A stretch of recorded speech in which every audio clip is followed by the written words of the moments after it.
If you need to update your phone number on Coinbase, follow these straightforward steps to ensure your account remains secure and accessible. Step 1. Log into your Coinbase account. Visit the Coinbase website or open the mobile app and enter your login credentials to access your account. Step 2. Navigate to Settings. Once logged in, locate the Settings option.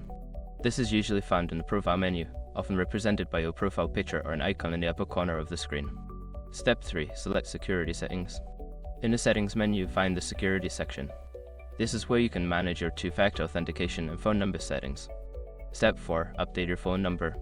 Look for the option to change your phone number. Enter your new phone number and follow any prompts to verify it, such as receiving a verification code via text. Step 5. Confirm changes. After entering and verifying your new phone number, ensure that you save the changes. You may receive a confirmation email or notification indicating that your phone number has been successfully updated. By following these steps, you can easily change your phone number on Coinbase. Always remember to keep your account information up to date for better security.